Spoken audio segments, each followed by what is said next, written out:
I want to dive into putting together a rock violin solo using a minor arpeggio pattern.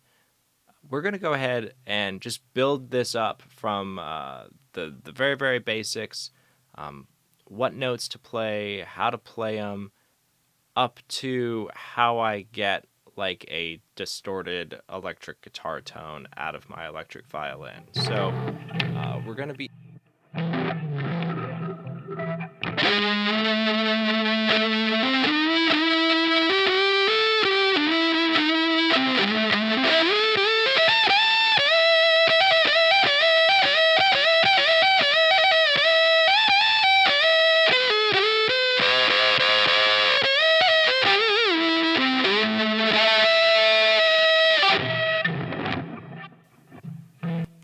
All right, so we're going to start from just notes to play. So I'm going to go ahead and change my patch a little bit so that we're just working with a clean sound.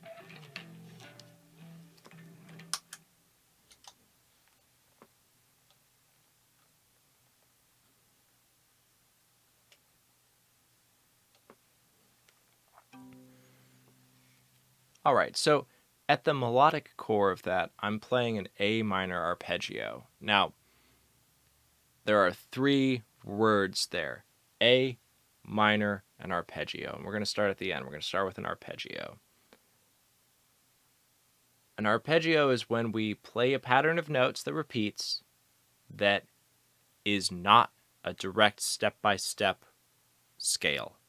So instead of going A, B, C, D, E, F, G, we're going to play A, skip to C, skip to E, skip to A. Those are the bedrock of our pattern. A, C, E, A. Okay? Now, minor, that is the flavor, that is the tonality. Our two basic flavors are major and minor, and then there's stuff in between. Major is bright and happy, minor is spooky and sad and dark. Putting together a rock solo, it's a lot more fun to root out of the minor. You can totally shred away in major, but I love digging into that minor sound. So, in the case of the arpeggio, the difference between a minor arpeggio and a major arpeggio is just one note, and it's the third. So, when we're figuring out scale intervals, we start from the first note of our given scale. In this case, it's A, because we're playing an A minor arpeggio. So, A is 1, then B is 2, C is 3, D is 4, E is 5, F is 6, G is 7, and then back to A, which is 1 again. So the arpeggio that we are playing is utilizing the first, the third, and the fifth. Standard arpeggio, that is your basic arpeggio, 1, 3, 5, repeating and repeating and repeating. Now, the third, if we play a C,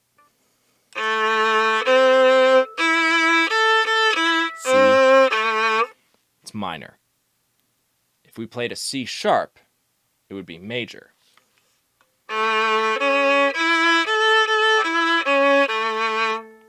Minor. Major. All right. Every other note's the same. A and E. The C is what gives it its flavor. So we're playing the A minor arpeggio. Okay, so we've got arpeggios, we have minor arpeggios, A minor. That means that we are starting on the note A. Okay, so first finger on G, that's an A.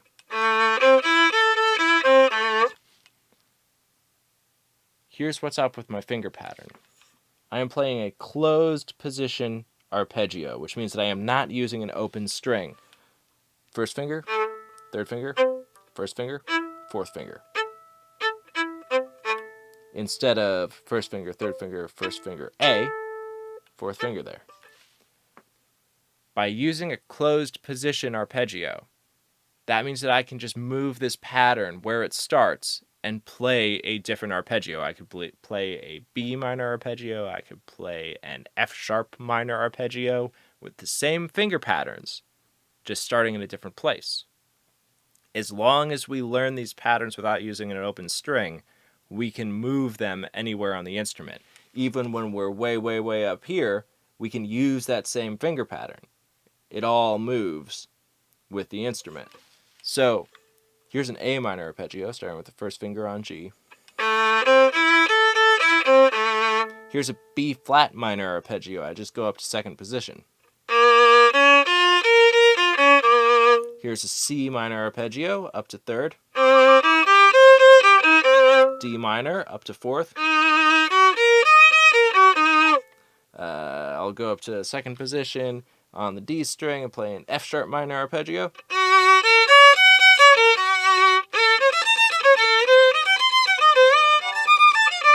So on and so on and so forth, forever and ever and ever and ever and ever and ever and ever. So super useful to learn patterns in closed position.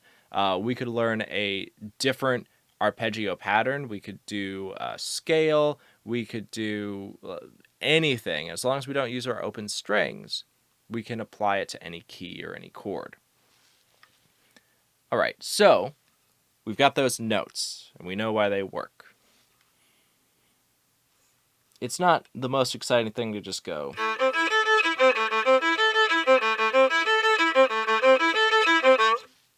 By all means, you can make it work.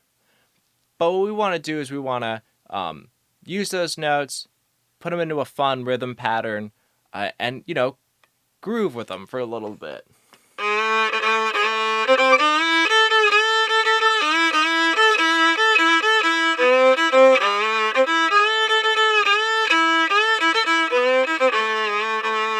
I can play some double stops.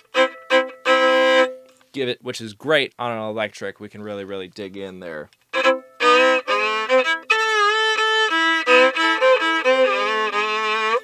And I want to think about accenting kind of like the 2 and the 4, the backbeat.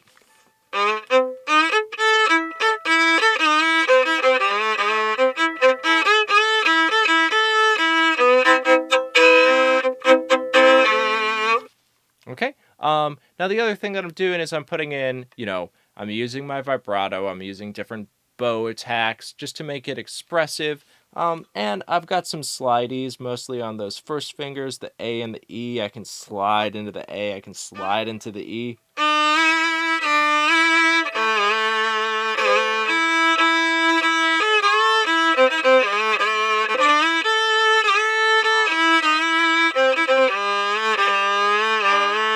All right, so that's sloppy and exaggerated, but, good to put in a slidey. Now, we have our A, C, and E. We have the entire A minor scale that we could pull from. So that's A, B, C, D, E, F natural, G, A. Some of those notes are better than others. We want to root out of our arpeggio. That's where our home base is at all times. We can go back to A, and that's always going to be good. If we're in A minor, we can play A, and it's going to sound good. One of the notes that's available to us and is generally a good choice is the 7th, which is G natural here. And we always find our intervals starting on the note that we start on. So we've got A, B, C, D, E, F, G, 7. When we're playing in the minor key, that is a minor 7 or a dominant 7. And it always adds some flavor and some grit, and it drives home what we're doing. So if I add that G in,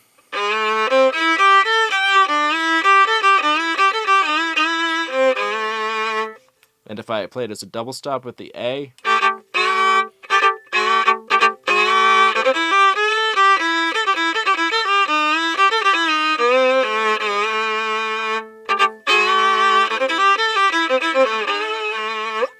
okay, now we're like saying something, and we can play around. That G is a solid note. The other thing that we can do to make this a little bit fancier is we could go ahead and shift and play the second octave of the arpeggio. If you feel comfortable shifting, we would just go 1, 3, 1, shift up, and then your 1 is going to hit the next A. A, C, E, A. And then, what's cool, because we learned that in closed position, because our first finger is on A again, the pattern repeats. So it's first finger, third finger, first finger, fourth finger. Same fingers. 1, 3, 1, 4. 1, 3, 1, 4. Great. And if we add that G in, 1, 3, 1, 3, 4. 1, 3, 1, 3, 4. All right?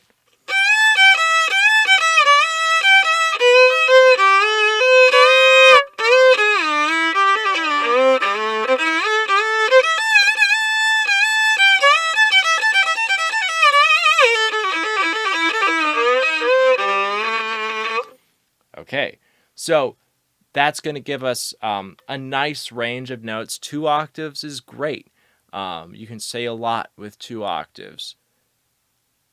Now, we've got our bendies and our slideys and our vibrato. The last thing that I did way back was I ended with a false harmonic. And when we're playing electric violin, and if we just nail into a harmonic, like through some distortion, we can get some cool stuff. The false harmonic, so regular harmonics, it's where we don't put any pressure on the string and we just lightly touch, and then the natural harmonics of the instrument pop out. So our natural harmonic is like right around here, about halfway up the fingerboard. And we get a nice harmonic by just barely touching the string and moving our bow pretty quick. All right, natural harmonic. We could by all means, the fourth finger on A, that's an A, so that's in key. We could use that in our solo.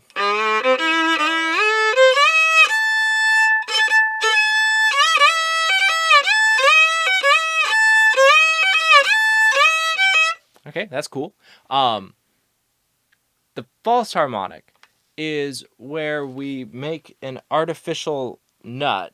So the our strings are held at the nut at the end of the fingerboard right there. Make an artificial one by putting our first finger down really firmly. And then we stretch out our pinky, barely touch to the string, and then we play a harmonic anywhere.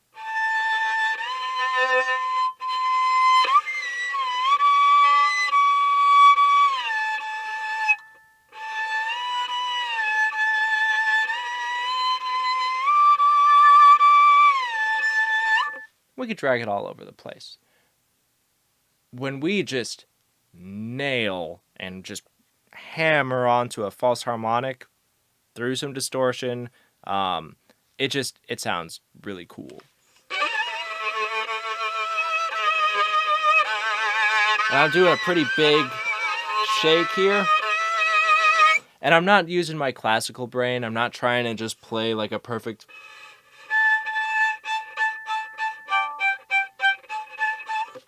flute. I'm playing with the relationship between my first and my fourth finger. I'm kind of not nailing it to get those nasty overtones.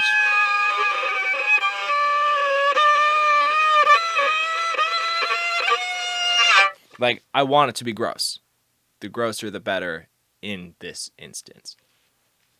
Okay, so that is all of the note theory behind it and some technique stuff. So we've got an A minor arpeggio. We can play it. We can play it anywhere.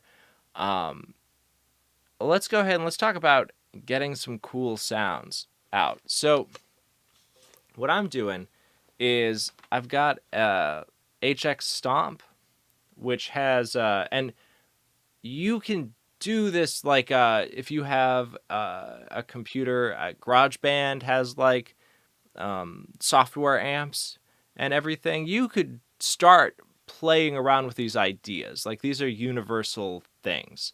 I'm personally using an HX Stomp because it is very small and I can put it on a small pedal board and I don't have to worry about like hauling around a bunch of stuff with me everywhere I go.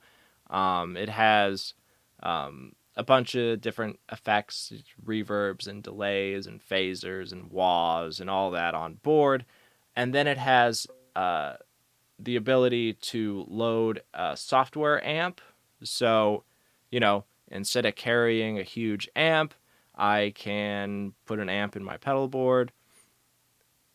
And also, for electric violin, the flexibility that you get with a digital amp versus a hardware amp, it's pretty hard to deny that they're well suited for the instrument. Like, just all the little EQ tweaks that you can do, you can really dial in a nice electric violin sound. Then lastly, the Stomp can load impulse responses, or IRs, which I'm using an IR at the beginning of mine that's very interesting. We'll talk about it in a second. Impulse responses are just little tiny snapshots that your software can decode and put a lot of like it has some EQ information and just the way that it responds to a given impulse. That's why it's called an impulse response. It just varies across the way that you play it. So it's very, very dynamic, and it just shapes your sound really, really fast. It's like a snapshot of a whole lot of information that's just right there at your fingertips. So I'm using the Stomp, and then before the Stomp, I have a Big Muff Fuzz. So it's a fuzz pedal. I think that it just adds like some grit and like it sounds woolly. That's how you would describe it. It's specifically the Big Muff Op Amp, which is like kind of like a weirder Big Muff. It was made famous by the Smashing Pumpkins. It's just like a little bit gnarlier in some ways, and I thought it sounded cool, and it sounded cool with the violin. So I've got a fuzz. I'm going straight into that.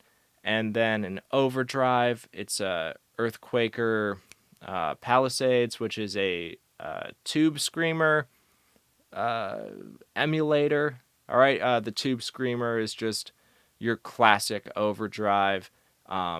Kicking it on, it just tightens up the sound and kind of pushes your mid-range so that you can punch over a drum kit. So yeah, makes it tight, makes you stand out in the mix. So you can kick that on in a solo and you'll stand out. Now, you don't have to use this stuff. I'm basically like, there's a fuzz, there's a tube screamer style overdrive, there's an impulse response, and then I have like some reverbs and stuff. Those are everywhere. And then I have an amp emulator, and those are everywhere. So let's kind of just go step by step. So I'm going to load up that preset. Cool. And it's kind of fun. You can use pizzicato to kind of hear what's happening.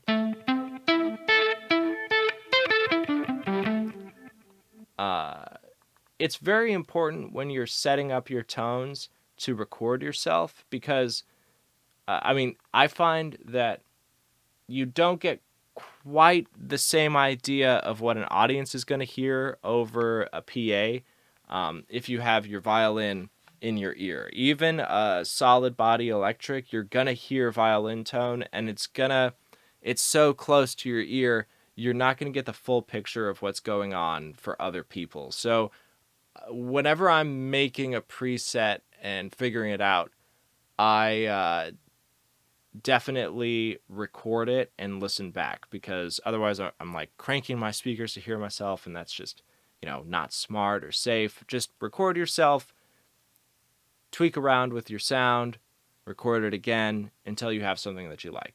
And then I definitely recommend having something you can just save presets, because it saves you a bunch of time.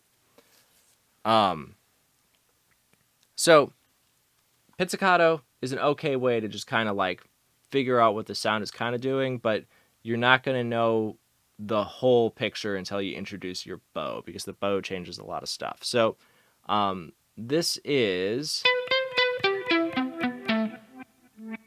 just the HX stomp, so I'm not introducing that fuzz or overdrive yet. So on board, I've got the impulse response first. I'm doing that because I'm using a electric guitar impulse response, not a cab response, which is what most IRs are. So that's just like a snapshot of how an amp cabinet reacts to sound. I'm using the 3 Sigma, it's the Les Paul one. So I think it's great. It's just, it adds like a bunch of body and depth to the electric violin sound and just helps it blend in to that world. So that's first in the chain. Then there's a flanger. I like the like new wave lead guitar sounds like in The Cure and Killing Joke, and Flanger just helps like kind of dissipate your sound and widens it out. It obfuscates it a little bit, like it doesn't make you as direct. It's cool. That's just me putting in like some flavor. I've got a little bit of a filter just closing on the high end. It's barely there. It just adds some movement up top, so it's not as dramatic as a wah that would be going wah wah wah wah wah wah. Just a little movement up top. There's a reverse delay that you can really hear when I'm doing pizzicato. All right, it's just pinging back. It's got like 2 slapbacks. All right, I guess there's 3 and 4, like very, very, very distant. The delay is not as dramatic once I'm using the bow and playing a bunch of notes, but I love throwing some delay on a lead line just to widen it out and give it some depth. Then I've got an amp sim, which is like a Marshall thing that I've got picked out. And then I threw a fake ribbon mic on the fake cab just to darken it a little bit for the electric violin. Just shave some of that abrasiveness off. And then at the end of everything, I just have like a little bit of hall reverb to just carry the sound out a little bit more. Now, so this is just all of that digital stuff right now. I haven't put in my fuzz and overdrive, and we've got an okay place to start.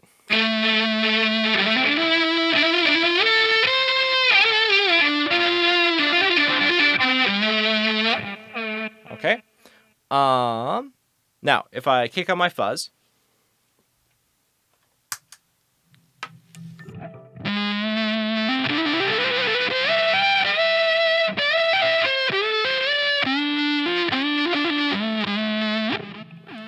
we can hear the lower mid-range start to get that woolliness, and that's what I like out of the fuzz. But it also, like, you hear the clarity really, really goes away once we kick it on. So, no fuzz. Throw that fuzz on. I'm just, like, it sounds cool, but I know that I'm not going to stand out in the mix. Like, taking that energy away from the mids and the top, I'm not going to compete in a band. And it's a little bit flubby. So I'm going to go ahead and kick on the tube screamer to push that weight back out, while still having that like thumpy, tubby, fuzzy, woolly low end.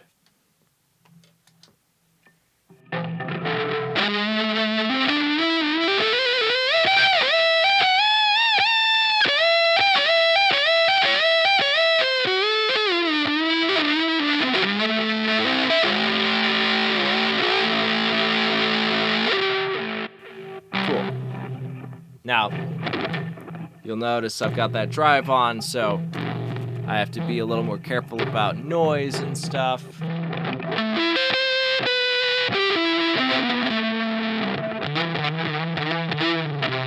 All right, so now we've got that sound.